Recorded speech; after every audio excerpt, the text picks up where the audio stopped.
Pernah ngerasain nggak sih udah berjam-jam bikin video pakai AI, hasilnya malah berantakan? Kalau iya, tenang, Anda nggak sendirian.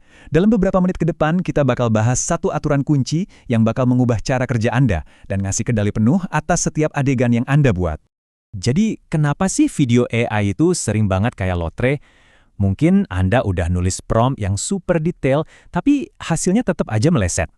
Yuk, kita coba bedah 3 masalah paling umum yang sering banget kejadian. Pertama nih, masalah paling klasik, konsistensi muka. Karakter yang udah kita desain dengan sempurna, tiba-tiba di adegan berikutnya, kok jadi orang lain? Ini ganggu banget alur cerita kan? Terus yang kedua, background yang suka ganti-ganti sendiri. Di satu adegan karakter Anda lagi di kafe yang rame, di adegan berikutnya, tiba-tiba detail kafenya berubah total. Ini langsung rusak ilusi dan cerita yang lagi coba kita bangun. Dan yang paling bikin frustrasi, siklus revisi yang nggak ada habisnya. Kita jadi terus-terusan neken tombol generate, ngabisin waktu dan kredit, sambil berharap AI-nya akhirnya ngerti apa yang kita mau. Duh, capek banget deh. Jadi, akar masalahnya tuh apa sih? Sebenarnya bukan karena AI-nya bodoh loh. Ini semua tentang bagaimana kita kasih perintah ke dia. Tebak-tebakan itu nggak bakal pernah berhasil di dunia AI. Nah, inti masalahnya tuh di sini.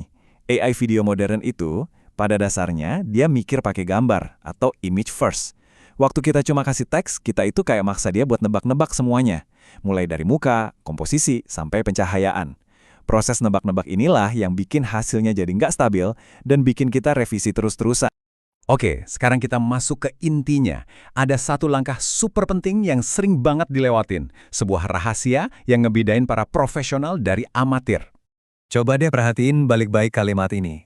Setelah daftar adegan selesai, langkah berikutnya bukan membuat video. Langkah berikutnya adalah membuat gambar untuk setiap adegan. Dengerin ya, ini mungkin kedengeran aneh, tapi inilah aturan fundamental yang bakal mengubah segalanya. Kita nggak langsung loncat ke video. Jadi, apa sih yang dimaksud gambar per adegan atau image per shot itu? Gampangnya gini, ini tuh satu gambar, tunggal, yang kita buat khusus buat satu adegan. Dan gambar ini bukan cuma hiasan ya, ini adalah acuan visual yang presisi banget buat si AI. Oke, konsepnya kedengeran simple. Tapi pertanyaannya, kok bisa sih satu gambar doang sepowerful itu? Nah, yuk kita lihat cara AI berpikir. Coba bayangin kayak gini deh, ngasih AI perintah teks itu mirip kayak kita nyoba ngejelasin muka orang lewat telepon. Pasti ada aja salah tafsirnya kan?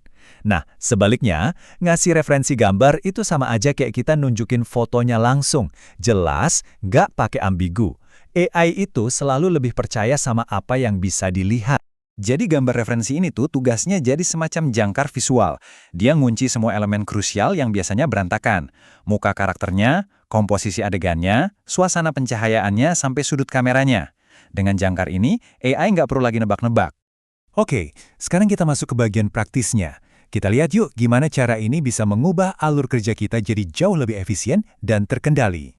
Nah ini nih, alur kerja yang mungkin familiar banget buat kalian. Bikin daftar adegan, terus langsung bikin video. Hasilnya, yaitu tadi, siklus revisi yang bikin capek. Karena kita ngelewatin langkah kontrol kualitas yang paling penting. Sekarang coba bandingin sama cara profesional. Cuma 3 langkah, daftar adegan, terus langkah krusialnya, bikin gambar per adegan, dan baru setelah itu kita bikin video. Jauh lebih bersih, lebih cepat, dan yang paling penting, lebih bisa dikontrol. Tapi, tunggu dulu. Ada satu aturan emas di sini. Langkah kedua yang bikin gambar itu punya gerbang kualitasnya sendiri.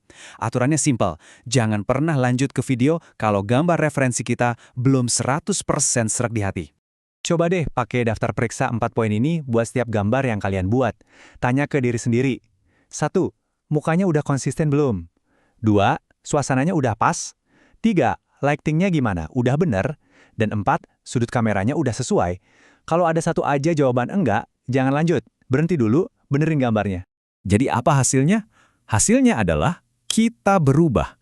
Dari yang tadinya cuma bisa berharap dan nebak-nebak, jadi seorang sutradara yang ngasih perintah visual yang super jelas ke AI.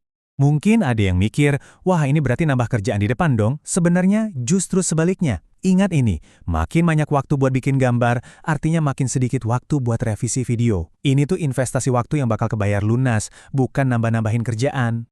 Jadi, Ini poin paling penting yang harus diingat. Gambar per adegan itu bukan sekedar latihan atau coba-coba. Ini adalah perintah visual yang tegas untuk AI. Jadi sekarang pertanyaannya tuh bukan lagi gimana sih cara ngendaliin AI. Pertanyaannya sekarang adalah, setelah kalian punya kendali penuh kayak gini, cerita luar biasa apa yang bakal kalian wujudkan? Dunia nungguin karya kalian. Selamat mencoba!